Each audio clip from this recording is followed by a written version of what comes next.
নমস্কার বন্ধুরা, Bengali মেডিকেটের tips চ্যানেলে সবাইকে স্বাগতম। আশা করি সবাই ভালো আছেন। তো বন্ধুরা, আরও একটি নতুন ভিডিও নিয়ে আপনাদের সামনে চলে আসলাম।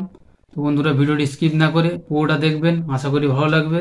তো বন্ধুরা, চলুন ভিডিওটি শুরু করা যাক।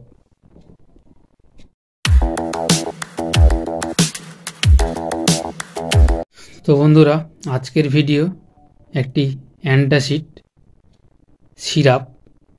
তো এটির নাম ডিজিরাপ। তো আপনারাই দেখতেই পাচ্ছেন, এটি একটি ডিজিরাপ সিরাপের বোতল। তো এটির কম্পোজিশন আছে সোডিয়াম আলগিনেট 250 mg, সোডিয়াম বাইকার্বনেট আছে 133.5 mg এবং ক্যালসিয়াম কার্বনেট আছে 80 mg। তো বন্ধুরা, বাড়িতে আপনাদের প্রত্যেকের বাড়িতেই গ্যাস অম্বলের রোগী আছে। তো অনেকেই গ্যাস অম্বল হওয়ার কারণে অনেক রকম খাবার দাবার অ্যাভয়েড করে চলে। তো তার ফলে আমরা যে কোনো ফার্মেসিতে গিয়ে র্যানট্যাক, জিনট্যাক অনেক রকম অ্যান্টাসিড খেয়ে থাকি। তার ফলে বন্ধুরা, আমাদের অনেক রকম সাইড ইফেক্ট হয়, সেটা আমরা বুঝতে পারি না, কিন্তু তা সত্ত্বেও আমাদের খেতে হয়। তো অনেক বন্ধুরা আছে যারা অ্যান্টাসিড বা ট্যাবলেট বলুন বা ক্যাপসুল বলুন, অনেকে গিলে খেতে পারে না। তো আজকে তাদের জন্য এই একটি লিকুইড সিরাপ। তো এটির কি কাজ এবং কখন খাবেন এবং এটি খেলে কি কি সাইড ইফেক্ট হতে পারে, তো সম্পূর্ণ ডিটেলস এই ভিডিওটির মাধ্যমে পেয়ে যাবেন। তো বন্ধুরা, এটির কাজ কি?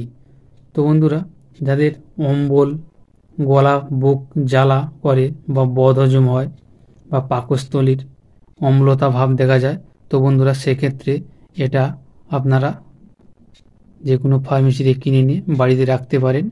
এবং এটি খাওয়ার নিয়ম বলে দিই। তো এটি দিনে 3 বার খাওয়া যেতে পারে, 10 ml করে খাওয়া দাওয়ার আগে, তারপরে খাবেন। তো বন্ধুরা, যাদের সমস্যা হয় ক্যাপসুল বা ট্যাবলেট খেতে, তারা এটা ইউজ করতে পারেন।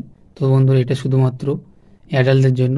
তো বন্ধুরা, এটি খাওয়ার পর কয়েকটি কমন সাইড ইফেক্টও আপনার যেমন হতে পারে, যেমন হালকা বমিটিং ভাব বা বমি হয়ে যাচ্ছে বা আপনার হালকা ডায়রিয়া মতো হতে পারে। তো বন্ধুরা, এইসব সাইড ইফেক্টগুলো হতে পারে, হবে না বলছি না, হতে পারে। তো বন্ধুরা, আজকের ভিডিও এই পর্যন্ত। ভিডিওটি যদি ভালো লেগে থাকে অবশ্যই চ্যানেলটিকে সাবস্ক্রাইব করবেন, লাইক করবেন, কমেন্ট করবেন, শেয়ার করবেন। সবাই সুস্থ থাকবেন, ভালো থাকবেন, সবাইকে সুস্থ রাখার চেষ্টা করবেন। ধন্যবাদ।